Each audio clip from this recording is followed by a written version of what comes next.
सुमितजी पवार व समोर बसलेल्या सर्व माझ्या माता भगिनी, वडीलधारी मंडळींनो व माझ्या युवक मित्रांनो, दादा हा मोहोळ शहराचा कुंभारखानीचा हद्दवाढ भाग आहे. मोहोळ शहर वसल्यानंतर अण्णाभाऊ साठे नगर असेल, क्रांतीनगर असेल, कुंभारखानी असेल,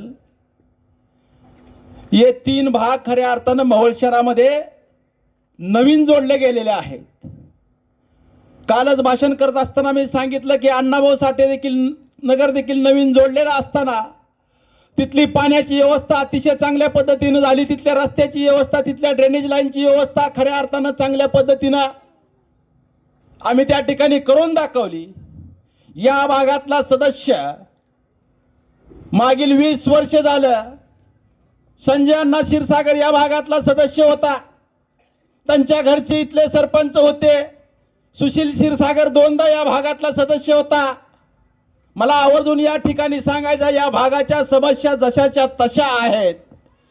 हे रस्ते केले, जेवढे रस्ते केले तेवढे हे देखील आम्हाला या ठिकाणी निधी खर्च करायचा होता, म्हणून आम्हीच बळबळ या ठिकाणी इथले प्रस्ताव घेतले आणि इथं रस्ते करण्याची भूमिका घेतली. कॉन्क्रीटचा रस्ता केला, डांबरी रस्ता केला, पण इथल्या नगरसेवकांनी नगरसेवक असताना, इथला मुख्यमंत्री त्यांच्या विचाराचा असताना, देवेंद्र फडणवीस असताना 1 रुपयाचा देखील ते निधी खर्च करू शकलेले नाहीत.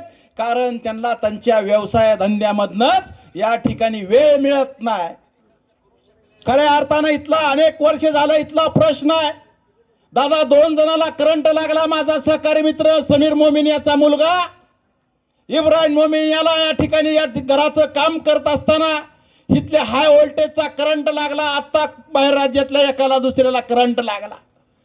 इथली लाईन त्यांना 20 वर्षात बदलती झाली ना. राजाभाऊ खरे आमदार झाले आणि या ठिकाणी डीपीडीसीची मीटिंग झाली आणि त्या डीपीडीसीच्या मीटिंग मध्ये आम्ही एक ठराव ठेवला, ही सगळी लाईन आम्ही या ठिकाणी रस्त्यावर घेणारा 18 लाख रुपयाचा खर्च आहे. येणाऱ्या काळामध्ये ही लाईन बदलल्याशिवाय आम्ही स्वस्त बसणार नाही, एवढं तुम्हाला आश्वस्त करतो.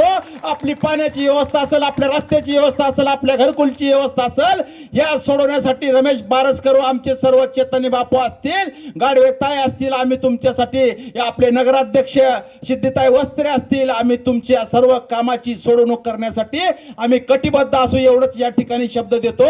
कारण वेळ जास्त झालेली आहे, मी आपला वेळ घेणार नाही. उमेश दादांना या ठिकाणी बोलण्यासाठी, या ठिकाणी संधी देण्यासाठी माझं भाषण या ठिकाणी लांबवत नाही. पण अनगरकरांनी आपल्या मोहोळ शहरातलं या ठिकाणी रजिस्टर ऑफिस नेलं, आपल्या शेळ्या मेंढ्याचा बाजार अनगरला नेला, आपल्या गुराचा बाजार अनगरला नेला, इथलं अप्पर तहसील कार्यालय अनगरला नेला, इथला निधी वरभरून अनगरला नेला. मोहोळ शहराची 40,000 45,000 लोकसंख्या असताना फक्त 43 कोटीची पाणी पुरवठा योजना आणि अनगरची 12,000 असताना तिथली 80 कोटीची योजना, सगळा मोहोळचा निधी अनगरला नेण्याचं पाप माझे आमदार राजनजी पाटील यांनी केलेलं आहे. आणि हे सर्व उघड्या डोळ्यानं मशालवाल्यांनी बघितलेलं असताना एकदा देखील अनगरकराला त्यांनी विरोध केलेला नाही. त्यामुळे त्यांची आतनं हात मिळवणी आहे.